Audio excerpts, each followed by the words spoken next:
Hey everyone, I am Jack Hubert from the Nothing Notable podcast.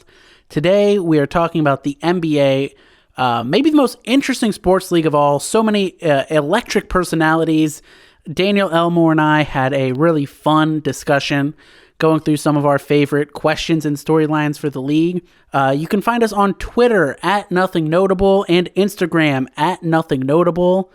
Give us a follow. You know, we post every about 8 months or so. All right, thank you guys for listening, and here is the show. Okay, so right at the top, I want to get these predictions out of the way. I want to see what your thoughts are for MVP, Rookie of the Year, and who's going to win the NBA championship. So at the top, who are your guys that you're looking for MVP? I think it's hard to not put a guy like Giannis in there, just with the fact that he's the two-time MVP, everything he does on the court. We saw a little teeny bit of a three ball from him last year. Still maybe not enough, but we got something. I think Luka is truly incredible, and he could average a triple-double a game, which would put him firmly in that mix. You can never count out LeBron. And then someone who I think is kind of sneaky is Jason Tatum. I think he could if he takes a step forward this year, it could be special. Totally agree. Yeah, no, there's kind of a couple of tiers when you're talking about MVP. First tier is the guys who have already won it. Whenever you talk about multiple MVPs, you think about the idea of voter fatigue. And so I think that definitely comes into play with Giannis. I think the only way he wins MVP this year is if he has an even better year, which he did last year, because his first MVP season was insane. Last year, he had an even better season. So everyone kind of looked at each other and said, like, well, we can't not vote for him again. Maybe his three ball improves. Maybe he wins a whole bunch of games on buzzer beaters, and it's impossible to not vote for him. And his team is like by far the best in the league. They win 72 games. Yeah, something crazy like that. And then in that category is also LeBron. He's had a great year every year. He could be MVP every single season because he really is the most valuable player in the NBA year in and year out. So you could definitely say those two, but I think the second tier is like the young guys who I think are more likely to win it. I think I'm going to place my bets on Luka. I think Luka, for the most part, is going to carry this Dallas team because you can't really trust that Kristaps Porzingis is going to stay healthy for the whole year. So it's going to really be on Luka's shoulders for most of the season. So I think coming into year 3, he's probably my front runner for MVP. Yeah, Luka is a generational talent, and I think we all really truly began to see that in the bubble last year, which that was one of the beautiful things about the bubble is I feel like because it was the only sport like really going on at the time, you had like this whole spotlight was on the NBA, and we got to see like, god damn, there are some talented young players in this league, and Luka certainly leads the way in that regard. And then one of the other guys that was really stellar in a lot of the bubble play was Jason Tatum, who you already mentioned. I was going to also mention him. I think he's a sneaky MVP favorite for me as well. I'm thinking Luka, then Jason Tatum, and then I actually have a kind of a surprise pick for my next one, which is in my third tier, which is guys who aren't quite in that same category of player as the first tier that I mentioned. A guy like Steph Curry is who I'm thinking. Mm-hmm. I think the deck is stacked against him. I don't think he'll win it, but I think if the Warriors manage to make the playoffs as like a top 4 or even 5 seed, and he has a stellar 30-point season, I think it's hard to not throw a couple votes his way. Again, I don't think that's going to happen, but I think it'll have to be discussed.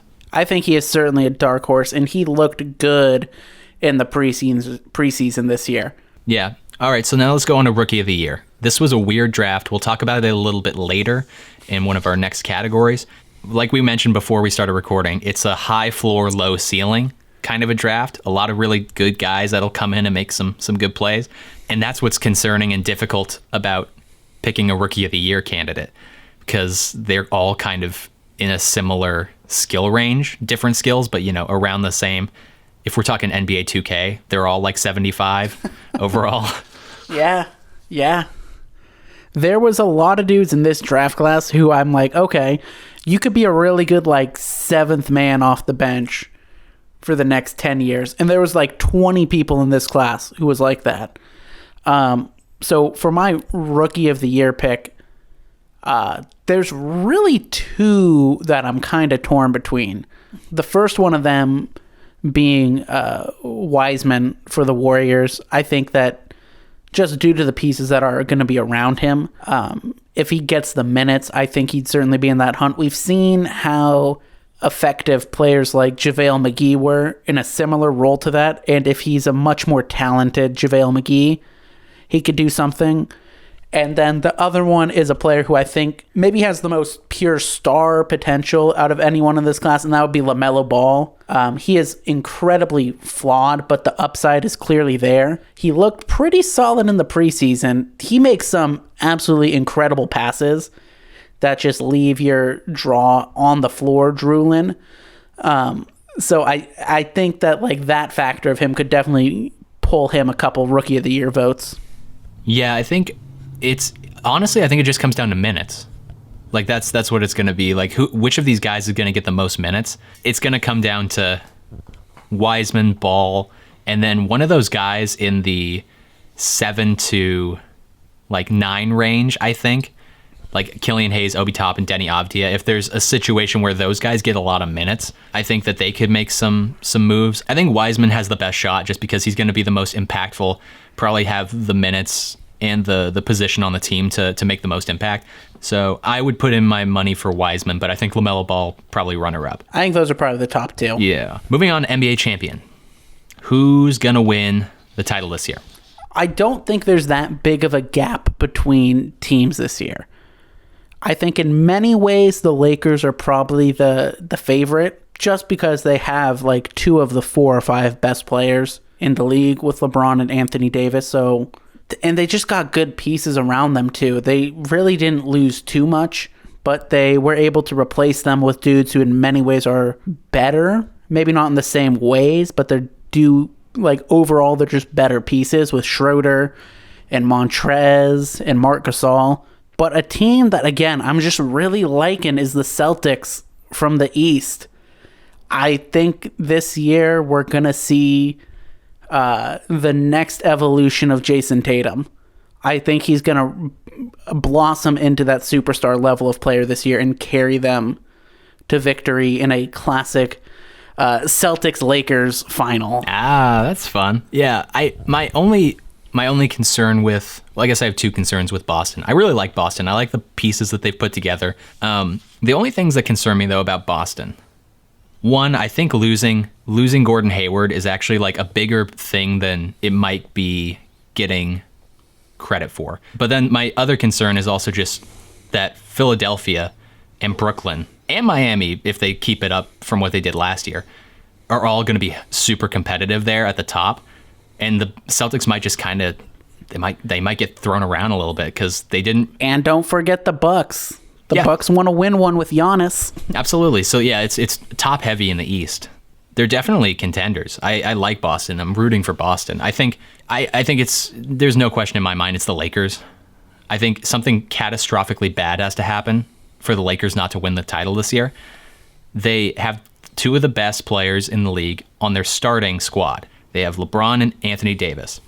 Then they have the 2 best bench players in the NBA, and Dennis Schroeder, the 2 best 6 men in the NBA, I should say, and Dennis Schroeder and Montrezl Harrell. And then Marc Gasol is a absolute defensive stud. I also love Wesley Matthews. Like, that's not a huge move, but like picking him up is like, I like that a lot. It's just more depth for the bench. And then additionally, you get like a lot of the guys returning from last year.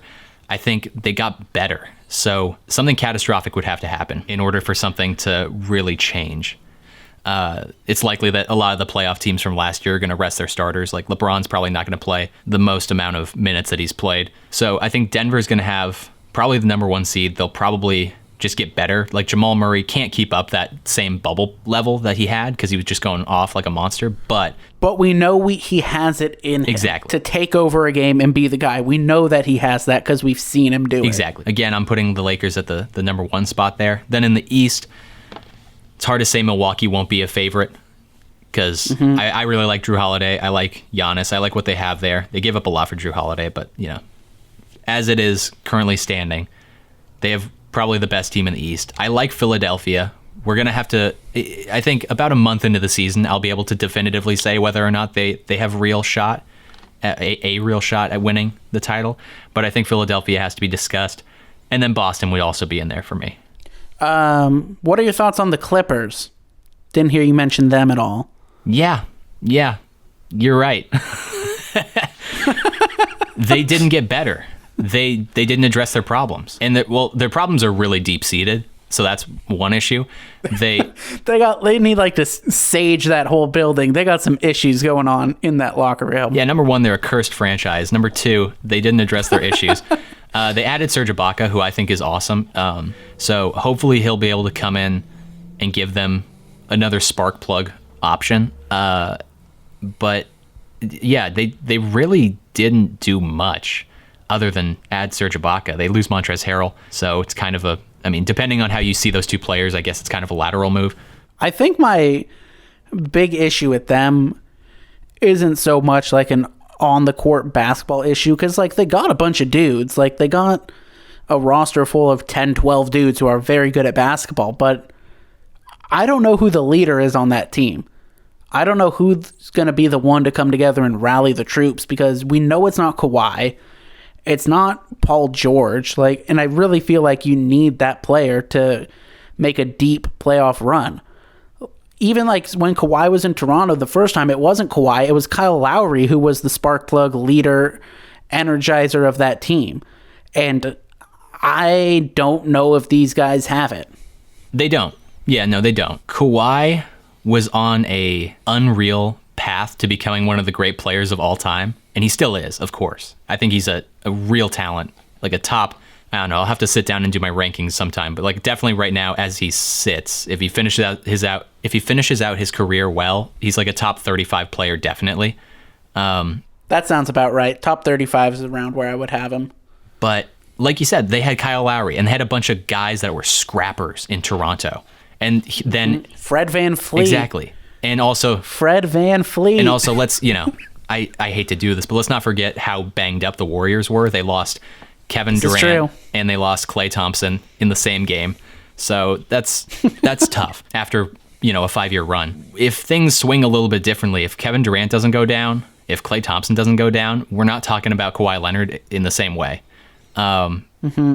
But still, he's a great player. So the issue really is the leadership. And I think Ty Lue is probably going to get on him. He's probably a better coach for this group of players, I think, than Doc Rivers was.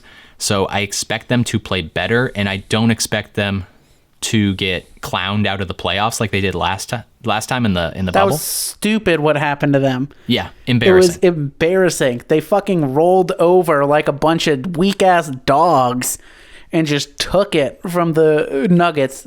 And that last game, especially Game 7, was pathetic. Yeah, it completely fell apart. And playoff P, all the memes, him hitting the side of the backboard. Pandemic P. Yeah.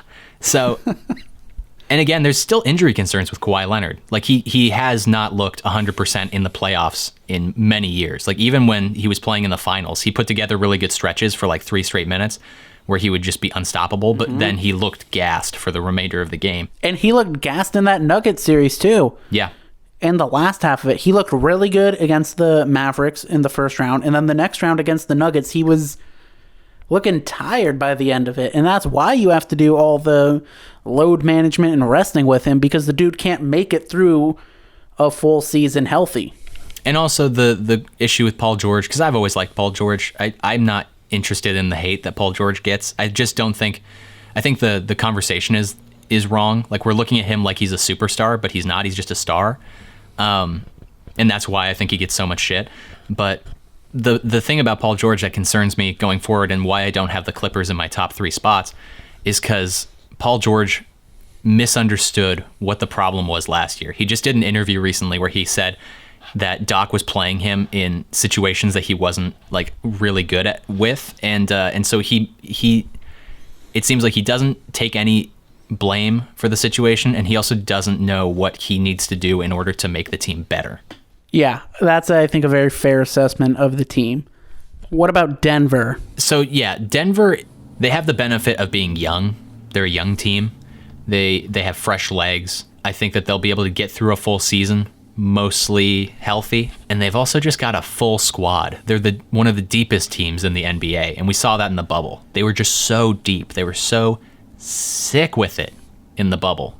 And let's not forget how historic their run was in the bubble, coming back from 3-1 multiple times. Absolutely remarkable. So I think they come into the season with an energy and a confidence that reminds me a little bit of when, like, the last year that Mark Jackson was coaching the Warriors, where you see that they hit a ceiling, obviously, with Mark Jackson, but the thing that he did so well was he got this group of players to get confident and get right with themselves and to really believe that they could have playoff success. And you saw that coming into the next season when Steve Kerr took over. The team was just young, hungry, and confident. And I see that with the Denver Nuggets. That's why I think that they're a real contender this year. So going into the regular season, I'm really excited to watch Denver Nuggets basketball. Yeah, I think they have probably one of the best 1-2 punches in the game with Jamal Murray and Nikola Jokic. My big concern with them would come defensively, right? Because Jokic isn't a great defender. Murray isn't a great defender.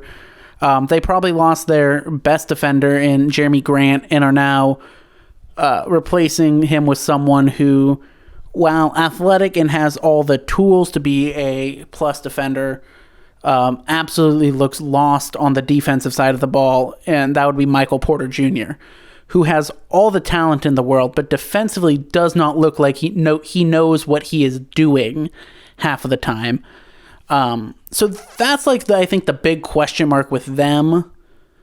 But overall, yeah, they got a very fun team here, and I think what Jamal Murray specifically did in the bubble was very impressive. We saw him just put the team on his back multiple times, and the kid just has a passion for winning, it seems like, and that is very respectable. Yeah, your point about the defense is very valid. I think the regular season, their offense will carry them as far as they need. Their offense will carry them to the number 1 seed, probably. Once you get into the playoffs, then yeah, that defense is really probably going to be the thing that costs them if they do get bounced. As we move through the season, if their defense doesn't look like it's improving, then that's going to be when you can say, okay, sound the alarms, the Lakers are going to win this. Yeah, I was a little bit surprised to see them not really do anything this offseason, just because I feel like they've been a team that's been talked about for the last 2 or 3 years now as like, oh, they might be in the mix for this, B or C level star player. And I don't know who they could have gone. Maybe they could have gone after like Drew Holiday or someone like that. But it was a little shocking to me to see them kind of just stand pat this offseason. Yeah, they were kind of in a weird roster position where they like everybody on their team, but like none of them give you everything you need. Michael Porter Jr. is an example, like you just mentioned. He's lost out there sometimes, and he's not able to put it all together. He was a guy that I heard might get flipped for a defensive player, like a Drew Holiday or someone else. I wonder if they could have gone Bradley Beal. Yeah. If they could have worked something out for that, because I think that would have made them serious, like, top flight threats for the title. I feel like I heard rumblings, but it was never about, not just about that particular trade, but just trades in general. I think that they had a lot of conversations, but ultimately came to the conclusion that they liked their roster and they wanted to see it play out before they try to fix it, because they did have remarkable success. They didn't win a title last year, but they had really good success. So run it back, see if it can hold water, and if it can't, then maybe start making some patches. Yeah, and I think it's tough for smaller market teams like that to go out and try to make those moves, because you don't feel like you have as strong of a chance at re-signing whatever star player you acquire, which will bring us to the Milwaukee Bucks, who are also another team who I think is firmly in the title hunt. But a team that has kind of like dominated the regular season the last 2 years and then really fallen short in the playoffs. So what do you think about the Milwaukee Bucks?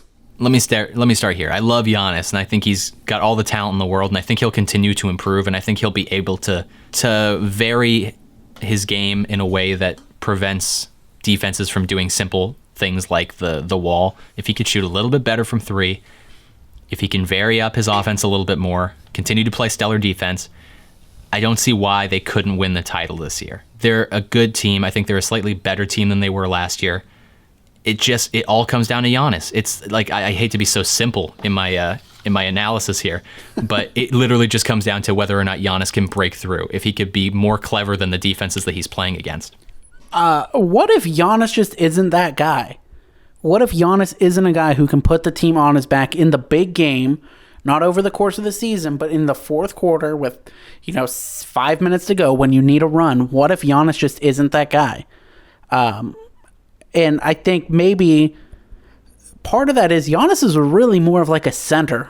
He's more of a big man than he is like a wing scorer. And I think it's very tough in today's NBA to have that big be your guy who you're turning to in the big moments. Well, yeah, I'm not the first one to say this, but a lot of people have been saying that maybe he's Shaq and he needs a Kobe. The only problem is he's been built up as your Kobe, so now you're you're building him up to be that guy who wins you the game. He's never going to be the guy that takes the final shot in Game 7 of the finals. They're going to be able to clog up the lane in key situations like that. That's why you get these situations like the wall against him. They clog up the lane. He can't drive in. He has to pass it out, and then you hope that you have a good three-point shooter. And right now, the way that they're constructed is as Giannis as superstar, whereas they probably need to get another superstar talent. Somebody that offensively can take the load off of Giannis is kind of what he needs. He is, I think, a Shaq. Yeah, it'll be very interesting to see what they do going forward if they cannot get it done this year. And another team in kind of that same category for me that is not like in the same tier currently, but a team that I want to see what happens going forward is the Portland Trail Blazers. They also have a dude who I think is an insane all-time talent in Dame Lillard. They've been pairing him with CJ McCollum for years, but it kind of seems like maybe they've reached their peak there and have to try something different. I don't know. What do you think about that whole situation? Yeah, no, they reached their peak many years ago. They've been at their peak. They plateaued. That's all. If Steph Curry and Klay Thompson didn't exist, then we'd be talking about these two guys a little bit differently because they'd be the best backcourt in the NBA. But as it stands, they're not. They're kind of just junior Steph and junior Klay.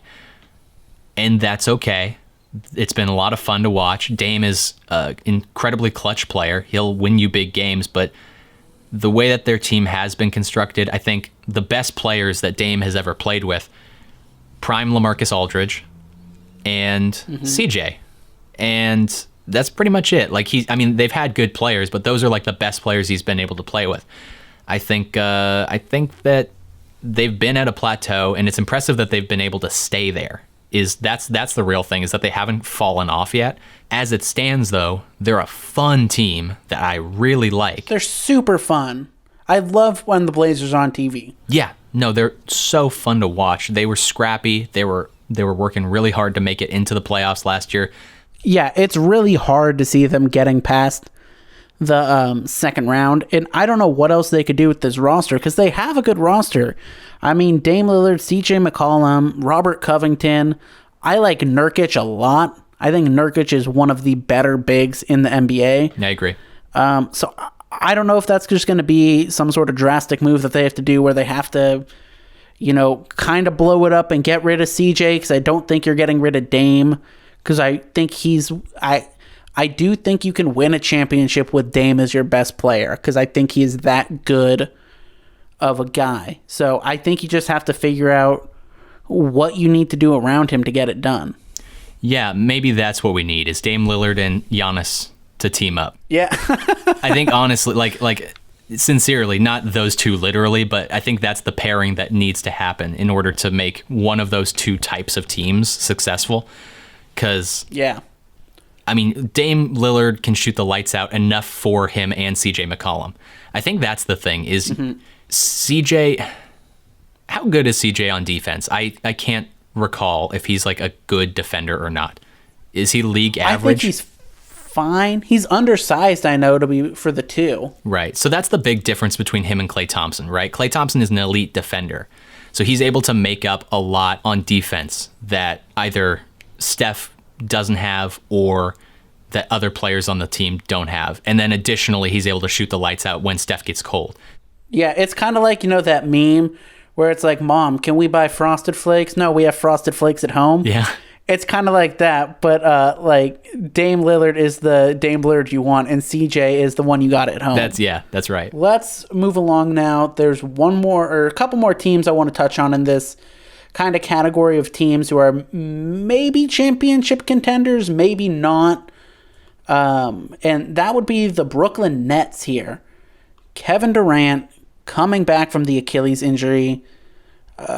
All indications are that he is healthy, but as it has been well documented and well discussed, that is a tough injury to come back from. But I think they're a team who on paper, it looks like everything you would want. It looks like a team that is super deep, that you have 2-star players on. I mean, it's kind of like the textbook championship contender on paper. On paper is the perfect way to say it. Yeah, because you now have 2 flawed superstars. Big Kevin Durant guys, you and I. We love and appreciate him. I wrote a paper in 2011 in 7th grade saying that I thought he was the best player in the NBA. He's terrific. He's an all-time talent. One of the great offensive players to have ever lived. His flaw is not with his game. The flaw is now his injury. Mm-hmm. I think he'll be fine. I think the Achilles, he looks good in preseason. But that's the thing, is it's preseason right now. As the season goes along, he's going to get pretty tired. He's going to get grinded. It's going to be a Kawhi situation where you just have to limit his minutes. And they'll probably end up being a 4 or a 5 seed for the remainder of his tenure there. And they'll just have to get hot, and he'll have to be full of energy once the playoffs come around for them to really be championship contenders. That's assuming that Kyrie stays and performs as well as he can. But now the issues with Kyrie, he's walked out of multiple really good situations, and I don't see that I don't see that not happening again. Additionally, he has the injury history. He'll never have a full healthy season ever again. I'll say that right now. It's not in the cards. It's unfortunate. He's a very Kyrie Irving will probably miss at the very least 15 games this year. Yeah, and he's an elite talent, one of the best ball handlers in the game. Heck of a shooter, heck of a creator, heck of an offensive talent. Really a fun guy to watch on the basketball court. But when you combine these 2 star pieces, they add up to more or less 1 star piece, because one of them's going to be out and the other one's going to be in. Just depends on which one. They are deep. They do have a good squad. I like their squad. I like their bench. Also, something that I forgot until just right now, they have a rookie head coach in Steve Nash. This is not an enviable first-time head coaching job, to be honest with you, because I think in many ways this team is kind of like the Clippers of last year. Totally. Where they were kind of Kyrie really didn't play much last year. He got hurt. KD obviously didn't play, but the team still managed to scrap their way into the playoff. And I don't know if these 2 coming back, they're the very clear star players. They're going to probably get preferential treatment over the other players, much like Kawhi and Paul George did last year. And I wonder if that is going to create some chemistry issues with this team, which is why on paper I said they're kind of an obvious championship pick here on paper, but I don't know how that's going to translate onto the basketball court. What happened to the Clippers last postseason is likely to happen to the Nets this postseason. And then when you add into account the fact that Kyrie has walked out of multiple situations now, I think it just gets ugly before anything good ever happens. Did you see their Instagram Live the other day? I did not. Oh, they were on an IG Live together, and they were basically hashing out their offensive plan for the season. And Kyrie was saying, I just think we need to get me 7 to 8 touches in the post a game. And then KD was like, nah, I think more like 2.5, with the half one being I pass it to you and you pass it right back out to me. And then Kyrie's like, no, but I just think 7 to 8. And KD's like, yeah, we'll see about that. And I kind of feel like that summarizes how this season could very much well go for that team. They're kind of the key to the whole season. Like, trying to figure out what the Nets are going to be like is going to define the season this year. Totally agree. Yeah. Very interesting team to watch. Another interesting team in the East, and one that's kind of in this similar path that we don't really know what the future is going to totally be like for them, is the 76ers.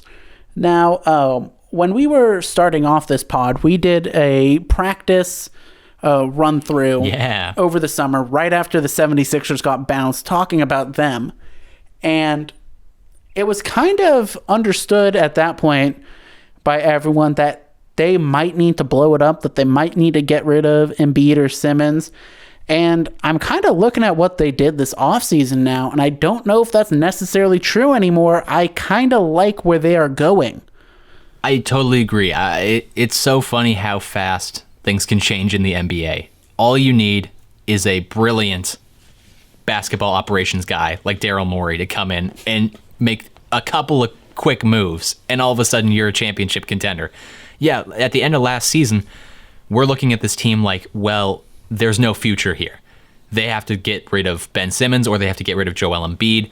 Maybe both. Al Horford's contract is a disaster. Let's fix that. They have no shooters. What is this team? And then Daryl Morey comes in and immediately is like, here are 5 quick moves in the span of like a week. Yeah. The signing of Seth Curry, I talked about before we started recording, is one of the best signings of this entire offseason.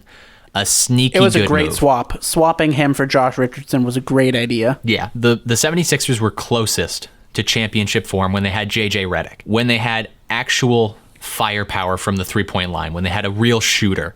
Seth Curry is a real shooter, and I'm so happy for him because he'll always live in the shadow of Steph, but he's now carved out a real piece of his own legacy, which is incredible because if you watched Dallas at all last year, he was really, really good. He was a really key contributor, a very strong offensive player. So him on that team, Ben Simmons driving to the lane, being able to kick it back out to Seth Curry is going to be a really fun thing to watch. Additionally, I hope that, well, I guess this is more of a question and sort of a concern and a hope all wrapped into one. I look at Ben Simmons. Well, let me say this. I think everyone looks at Ben Simmons and they say he needs to develop a three-point shot. I don't think it's possible. I genuinely don't think it's worth the time and effort. Don't try to make him he get some shots up in the gym, my guy, so that you have to actually like make the defense step up to you on the three-point line. But shoot 10%. Just something. Obviously, he has to be a competent. At least attempt a three-point shot. Like, goddamn. Right, but he's at his best when he's slashing, when he's getting to the rim, when he's moving without the ball, when he's ball handling. The shooting aspect is thing that I just. The real problem is that you have two superstars who are both bigs that clog up the lane. That's where I still think that there is legitimacy in the question of, like, should we trade one of these two stars? Because I think that the 76ers would be better if they had Ben Simmons as a Giannis type and then a great shooter to play alongside with him. But those are all my miscellaneous and completely scattered thoughts on the 76ers. It's kind of messy. It's kind of beautiful. I think they're going to be better than they were last year. I think Ben Simmons is not going to be the player that people want him to be, and they have to just adapt to that quickly. I would just really like to see Joel Embiid consistently post up and stop, diddling around at the goddamn top of the key three-point line, because there quite literally is not a single player in the game today who can guard Joel Embiid down in the post. Maybe Rudy Gobert, but there is no one who can match his size and athleticism down there. But I think your points about Ben Simmons are spot on. I think people just need to forget about the fact that he's going to ever develop some sort of three-point shot, because it's not going to happen. We're in year 4 of this now for him. He still can't really shoot. Every offseason there's the videos of, ooh, look, this guy's in the gym and he made a wide open 3. This is the year. And he shot last year 2 of 7 from the 3-point arc, which was the most three-pointers he has made in his whole career. Again, the Seth Curry trade was a great one. Tobias Harris is kind of in that Chris Middleton category for me, where it's like, this is just a dude here. Like a very good dude, but like I don't think he like takes your team to the next level. I think the real trade that we have figured out in this first segment of this podcast is Joel Embiid for CJ McCollum. That's exactly what you need. I mean, like guys like Bradley Beal, CJ McCollum, those types have been floating around and Drew Holiday too was also floated around. Chris Paul also floated around as guys that might be going to the 76ers. James Harden obviously connected to the 76ers, which we'll talk about. That's really the problem, and that's why also you're getting what you just addressed with Joel Embiid diddling around at the three-point arc. They just don't have a shooter, so that's why they feel like they have to get out there and get some three-point shots, because if you're not shooting threes in this league, you're not going to win, because 3 points are better than 2 points. And Joel Embiid is also, I think, his physical fitness is a fair thing to question. Yeah. Granted, he is much more physically fit than I am. Same here. But he does kind of play like me at the YMCA, where he's very strong to start, and then he really just, flattens out as the game goes along. So I think I don't know if that's something that like Doc can get out of him, or if that's something Joel just has to figure out on his own. I think when we look back on Joel Embiid's career, he'll do an interview at some point, and he'll finally announce and admit and realize himself that he doesn't love basketball that much. He loves soccer, but he's too big to play soccer. Yes. I think that's a real thing with bigs in the NBA. I think a lot of them were just so large and so big, it was a given that they would play basketball, and then they just kept going down that road because, like, what other financial options do you have? If you're coming from like a bad situation, if you're coming from another country, or if you're coming from a lower economic status, basketball is like a way out. And so I think that actually is like a really big thing with bigs. Like they probably don't love basketball as much as like Steph Curry, for example, who just gets to run around and dribble and throw balls up into the air and somehow make them. So I think Joel, his physical fitness and his drive are, I think, related to the fact that he's not totally in love with basketball. I think he doesn't know that, though. All right, I want to talk about now our favorite team, and another team that in many ways I think is kind of like the Nets this year, in the sense that figuring out what they're going to be is going to determine a lot how the NBA season goes, and that team is the Golden State Warriors. Now, this team's season drastically changed about an hour before the NBA draft, when news broke that Klay Thompson tragically tore his Achilles tendon. I think before that, it was kind of pretty recognized that this team is back in the championship hunt, assuming that Klay was healthy. And now that has been thrown into doubt a little bit, but of any team in the league, you can argue that they've made the most quality additions out of any team in the league. They added Wiseman with the number 2 pick. They added Kelly Oubre, who is a really interesting player who I think you can do a lot with. I've always kind of liked Ben Wanamaker, just from the sense that he's a competitive guy off the bench. Kent Bazemore has always been a personal favorite of ours here. Yep. So what do you think about the Warriors this year? Do they have enough juice to potentially be a dark horse championship contender? I will answer your question, but first I'm going to do 30 seconds on how sincerely sad I was that Klay Thompson tragically passed away this year. It ruined the NBA draft for everyone. I don't think just for Warriors fans. I think Klay Thompson is a guy who is universally beloved around the NBA because, I mean, he's China Klay. He's Game 6 Klay. He's Headband Klay. He's Toaster Klay. He's Toaster Klay. He's such a unique personality. He just operates in the most chill zone of anybody that I've ever known. So that loss was really huge for the Warriors, and that's something that they will not be able to overcome. No matter how much they can manufacture what he gave to them, they just will not overcome that. So can they be a dark horse favorite? Or can they be a dark horse contender, rather? No, I don't think so. I really don't. I think the only way that they could really contend is if Wiseman is really good, and if Steph Curry has an MVP season, and Andrew Wiggins, Kelly Oubre, and some of the bench guys up their 3-point percentages. All of that has to go according to plan for them to win a championship. And I don't think that that's possible. I really love Andrew Wiggins. I've always been a big stan for Andrew Wiggins. He's not going to change as a player. He will not. I think he's really good. He's a great third option for this Warriors team. He's really good again, slashing to the rim. He'll get you some open three-pointers. He'll play kind of league average defense, I think. It's gotten a little bit better. He's not a player that impacts the game that much. It's kind of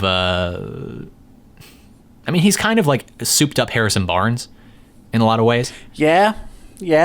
And we were able to win a championship with Harrison Barnes. So that's good. That makes me feel confident. Kelly Oubre is a great addition. Really happy we got him. He's just going to have to be a more efficient player. And then I like the bench. I think the bench is better than it was last year. Eric Pascal was really good last year. His jumper is better. There's not as much of a hitch in it. It still looks weird because he like kicks his legs out in an awkward way, like he's jumping rope. But the shot looks like it's improved.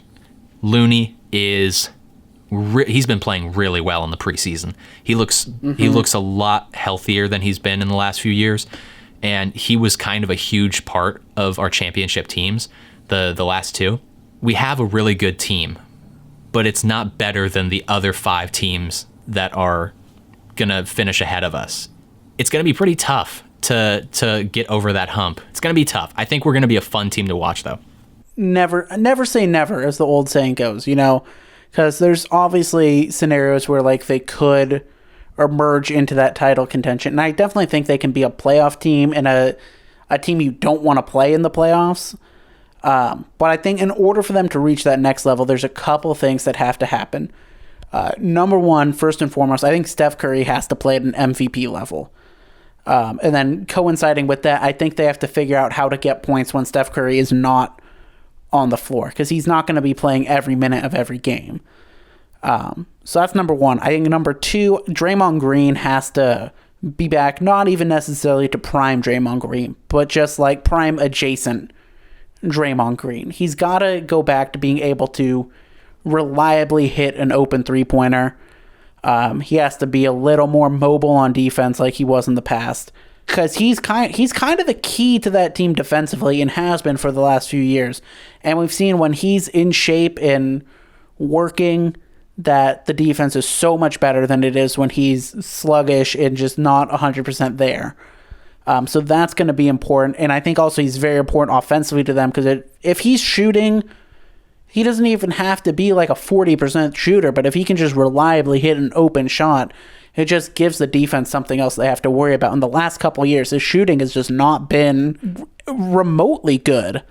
And then third and finally, I think either Andrew Wiggins or Kelly Oubre have to play at a borderline all-star level. Maybe not where they are like an all-star, but there's someone that's like in the conversation.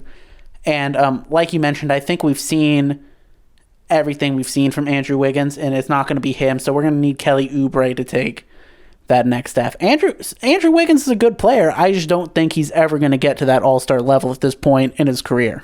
Yeah, and I think the thing about Draymond Green and his shooting and his offense is, in years past, it's always been, who are you going to double? Steph Curry, Klay Thompson, Kevin Durant? You can't double them all. So you just got to pick one. You got to just play them man-to-man, one-on-one. That's not the case anymore, because even if it was still Steph and Klay, you'd still have to say, who are you going to double, Steph or Klay? But now it's just like, oh, who are you going to double? Steph Curry, obviously, because these other guys can't hit a reliable three-point shot. And when Draymond Green is on the court, our second best shooter is, maybe it's Andrew Wiggins. That's not ideal. This is upsetting to say, because the Warriors have been such an offensive powerhouse. I'm actually more concerned about the offense than I am the defense. It's just, it's the offense on the second unit. That's really the key. Wiseman is one of those guys who is kind of part of this new crop of NBA talent. There's a lot of young guys in the league right now who I think are super exciting. You talk about guys like John Morant, like Luka, like Zion.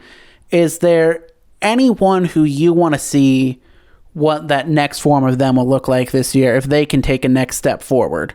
De'Aaron Fox for the Sacramento Kings is a guy that I really, really like. And I don't think it's going to work out in Sacramento. So let's get him to the Bucks or something. Let's get him to the 76ers. He's a guy that's just, he's flying on the court. He's just zooming up and down the floor, and he's improved each season now. And I'll pair him also with Donovan Mitchell, because I really like Donovan Mitchell in a similar way. They're both like freakish athletic players that have these incredible spurts of offensive firepower. I want to see if either of them have a next level, or if this is where they peak. This is where they plateau. This is where their offensive game finishes. We saw with Luka, his rookie year. He was really great. If this is what we get out of Luka, that's awesome. Second year, holy shit, he just had the best year ever. Nobody's going to have a jump quite like that, but I would love to see at least a statistical jump for De'Aaron Fox and Donovan Mitchell, because they have kind of, I think, well, Donovan Mitchell specifically has been teetering on that level of superstardom, and I think De'Aaron Fox could get there as well. They just need to hit the next level. So those are two guys that I'm really looking forward to watching this season. Yeah, Donovan Mitchell may truly be the most underrated player in the NBA. I feel like he just does not get talked about enough. But we did kind of see in the bubble again, and in that playoff series against Denver, like, this is a guy who can take over games. Like, this is a dude who could be like that dude and being the best player on a championship team, which I think is always like, that's kind of in a way how I like start bracketing guys these days, how I start tiering them. It's like, okay, is this someone who I think can be the best player on my championship team? Is this someone who could be the second best player, the third, or is this just like a role player guy? And I think he's kind of in that fringe, like 2-1 range. And we saw moments in the bubble last year and in the playoffs where it's like, okay, yeah, he can be that number one guy. But he's kind of played more of his career at that number 2 level. So I want to see how that progresses with him. And for De'Aaron Fox, I think it's a guy who is just, there's a lot of untapped potential there, it seems like. It kind of seems like the tools have been better than the production so far. I don't know if part of that is being in Sacramento or what. But he did sign a contract extension there this offseason, but that doesn't mean, we've seen in the NBA these days, doesn't mean that he won't request a trade in a year from now. So yeah, with the contract extension thing, like, don't think that because the Clippers gave Paul George a contract extension that means that he'll stay for the entirety of that contract. If tomorrow we hear that Paul George and De'Aaron Fox get flipped for each other, that's why you do that. You make sure that you have them on contract, and then you just make a trade for another max player, and you just go in a little carousel and in never-ending debt there. We mentioned Luka. I want to see if he's even better. I want to see if there is another level. Because if he's at this level forever, he's one of the greatest players of all time. If there's another level, like, watch out. This is going to be our next guy for the next 10, 12 years. Yeah, it's kind of similar to Giannis in that regard, where it's like, if Giannis stays at the level he was previous to last year, it's like, okay, this is a truly special player. But he's young, and what if he can get even better? If he can get better than what he is, we're talking about like an all-timer in terms of talent, and like a generational player. Like, I'm talking like LeBron level generational player. Yeah, no, it's no question. We're going to be like, okay, let's go like every 20 years of the NBA. We got Jordan, then we got LeBron, then we got Luka. And that's how we'll talk about it, if there is another level. Yeah, someone who has been deemed, or had been deemed coming out of like high school, the next LeBron, would be Zion. Zion is a fascinating player. First of all, just to watch in general, because he's so thick. He doesn't have the physique of your like modern day NBA player. But like sometimes it's like you just watch him and you're like, I don't understand how he's making some of these plays. He's just flying all over the court. He's super competitive out there. And I'm not talking like competitive, like how Pat Beverly's competitive, where they're jawing and talking with guys. Just like he like gives 100% on every single play. And you always see that fat ass of his just running around the court. I think he's a player that you need to see in person. I really can't wait to get back into an NBA arena, because I think you need to see Zion in person to understand how surprisingly athletic and quick he is. That's the only way he's able to do the things he does, because he is like an obese man on the court. But he's somehow really quick and he can just explode at the rim like nobody else. It's a weird sort of athleticism that doesn't make any sense. It's kind of similar to the way that James Harden scores so effortlessly. Like, he just has this one move. He lulls you to sleep, he dribbles in front of you, and then he either drives or he steps back. There's only two options there. But somehow he still scores 36 points by driving or stepping back. It's just like something that doesn't even make sense unless you're like there to see it in person. My big concern with him long term is health. It's absolutely terrifying that they had to reteach this man how to run. But I hope he stays healthy, because he's another dude like Luka, where he's just having so much fun out there. He has just this infectious smile on his face. Players like Zion are good for the NBA. Players that you want to watch. There's a reason the Pelicans had like 25 nationally televised games last year. Yep.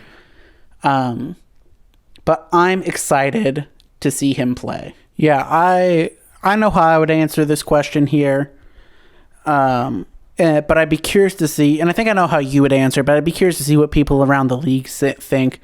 Would you rather, for the next, we'll say 7 to 8 years, have Trae Young or Ja Morant? Ja Morant. Yeah. I would agree with that. I think Ja is special. I forgot to mention him when we talked about MVP. I think he's going to be like a 4th or 5th runner-up for MVP. That dude is wild. What a fun draft. Yeah. Where you have a shot at the number 1 pick, and you're thinking, we're getting Zion. We're going to get Zion. Oh boy, here we go. We're going to get Zion. And then you don't get the number 1 pick. Zion does go number 1, but then you end up with Ja Morant. Like, that's the thing that's the guy you end up with. And he's probably, I think, definitely because of last year Zion being so injured, he just got more opportunity and he got better quicker. So you had Zion number 1 in that draft, Ja number 2, and then at number 3 you had the New York Knicks, who got RJ Barrett, who I don't think is a bad player. I think he was actually one player who I liked. I liked him a lot coming out of the draft, and I think the Knicks are just a sad, pathetic franchise that has been horrible for the last, 25 years or so, 20 years. So if our previous question was the NBA is currently oozing with young dynamic talent, this one would be the NBA is currently oozing with young dynamic talent. Why don't the Knicks have any of it? Yeah, they have. You would think if you've been that bad for that long, you would have something going on.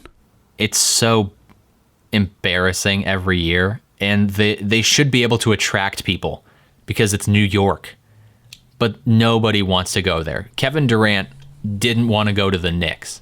He said, I'm going to go to Brooklyn instead. I'm going to go over here. I'm not going to go over there. That's rough. That's rough. So they're not going to be good. Let me just say that.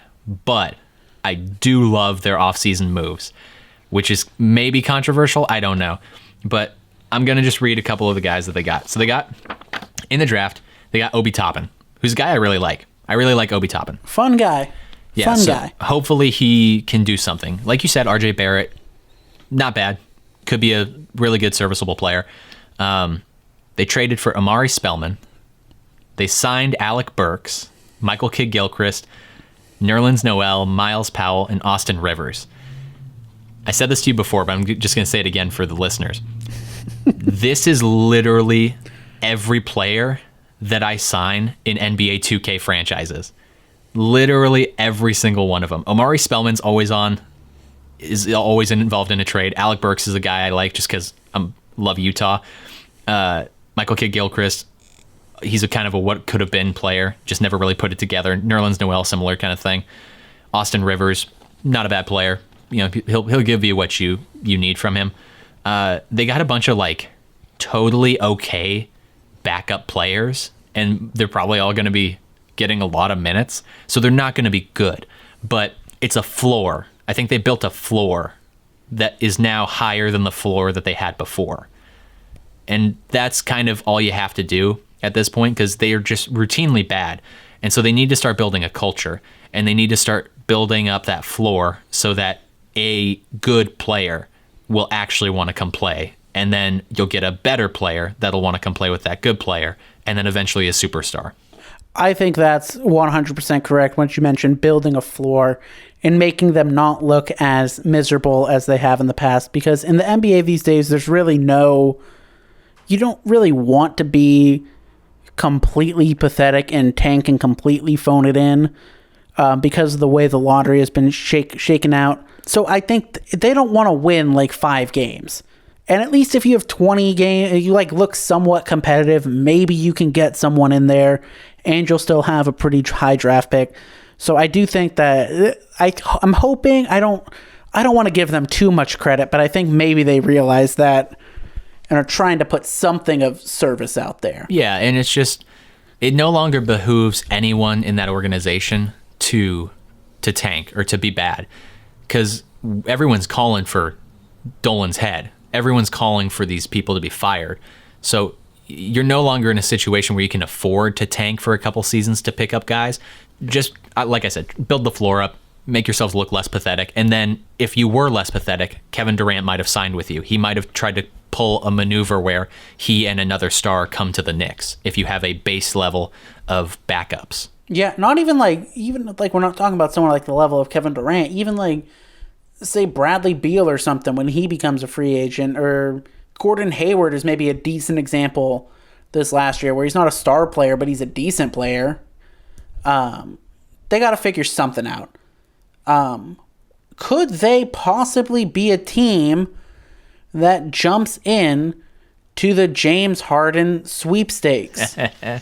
Now, the James Harden, star player for the Houston Rockets, one of the best scorers of all time, kind of does it effortlessly. Once out of Houston, do you think he, A, is going to be traded, and B, if so, where? A, yes, he will be traded, because it doesn't benefit you to have an unhappy superstar. It'll happen, I think, closer to the deadline, though.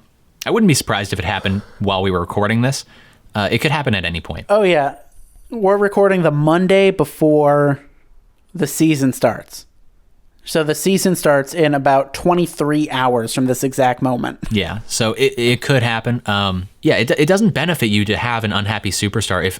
If someone says he wants out, you got to just get what you can out of it. Otherwise, what are you benefiting from by keeping him for the year, for the remainder of his contract?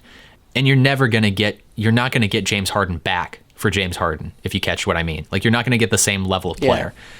So you're taking an L here. Now, as to where he's going to get traded, and I do believe he has a no trade clause, so he could veto a trade if he was to be sent to the Knicks or something. If Houston was like, oh, Obi Toppin's our guy, which Obi Toppin and RJ Barrett for James Harden, who says no? Exactly. But you have to get the best thing that you can. Right now, the best available piece, which it was reported that it has been talked about and it has been sort of semi-offered, is Ben Simmons. Whether that's legitimate, whether they're just kicking the tires or not, we'll have to see. But if the best offer you can get is Ben Simmons, that's a pretty good offer. Other offers, people have floated around maybe Pascal Siakam and some picks and some moves up there.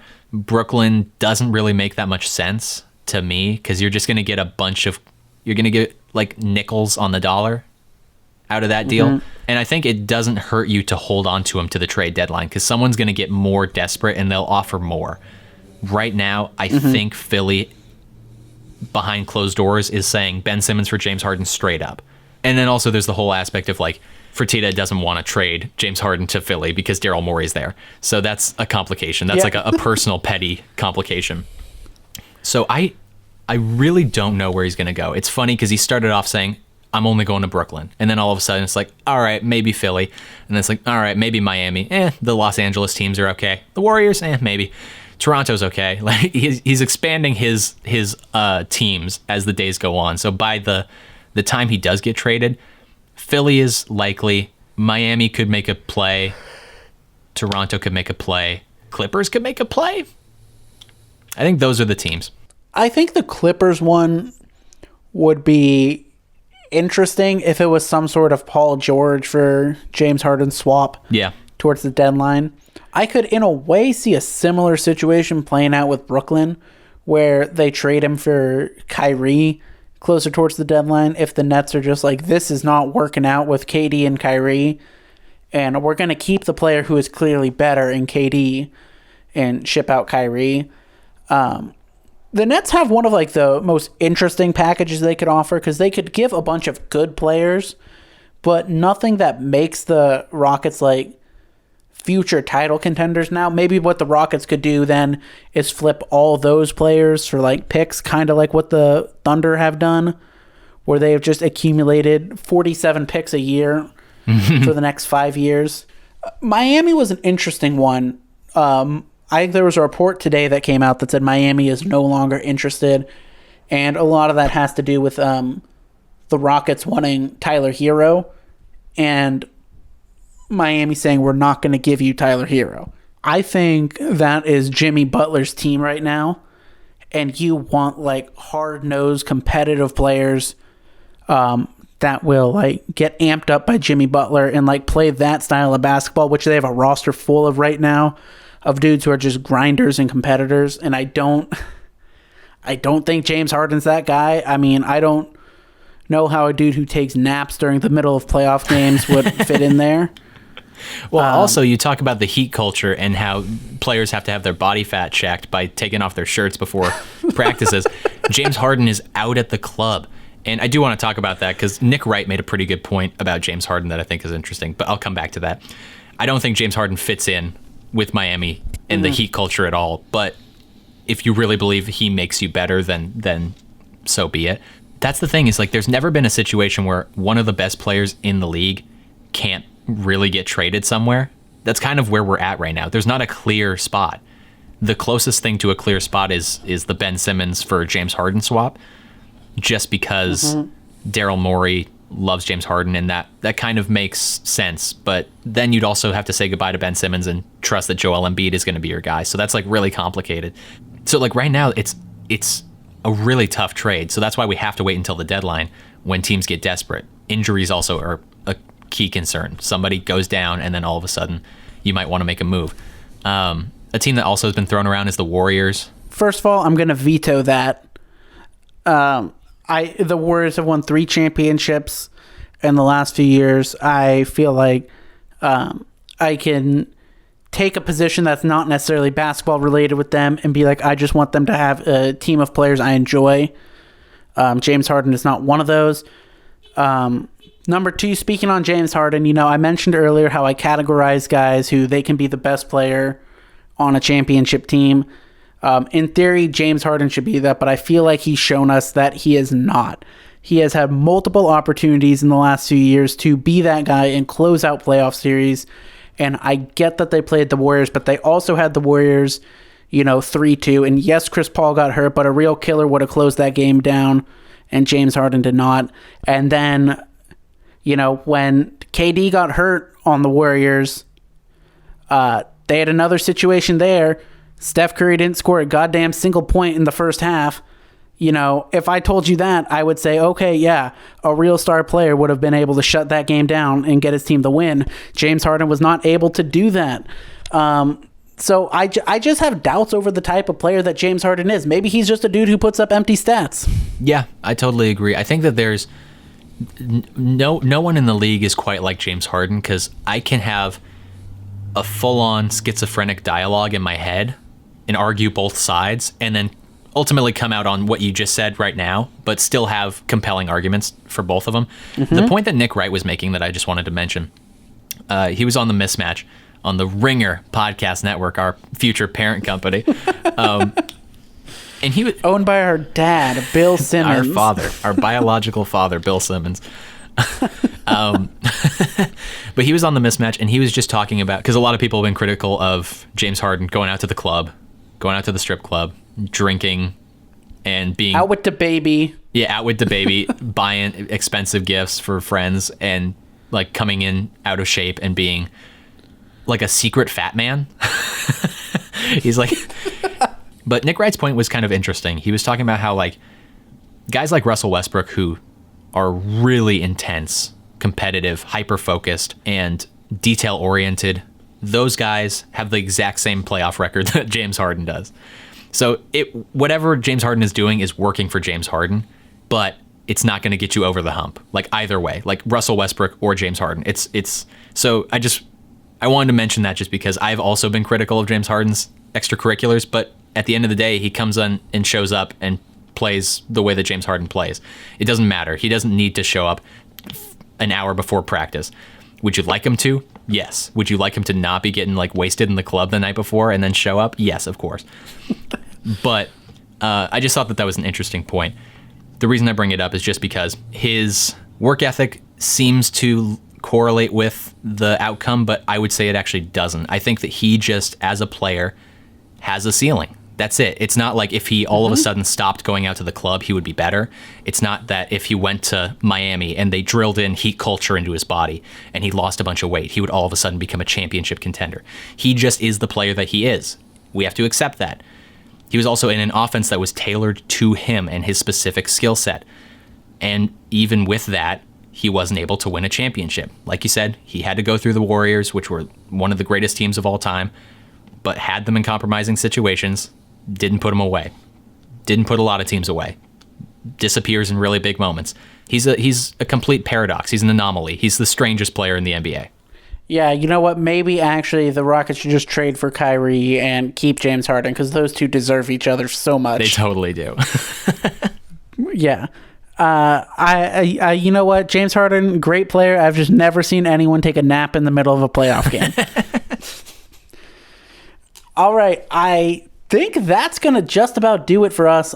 I personally am very excited for the season. The NBA, while basketball is not my favorite sport, I think the NBA as a whole might be my favorite league. There's always very compelling storylines going on. There's so many interesting personalities. And I think we're in a really good place with basketball until someone gets COVID and has to miss 3 weeks because they're traveling across the country every day without a bubble. Yeah, it's tough. I'm really looking forward to getting back into an NBA arena when it's safe to do so. I'm really hopeful that'll be sooner rather than later because basketball is so much fun. It's so electric, especially when you're watching it live in the stadium. And I don't know. I'm looking forward to the season. I think as one of our earlier segments indicated, it's a very even league this year. I'm very excited. I'm very excited to see what happens. I am as well. That's going to do it for us today. Thank you all for listening, and good night.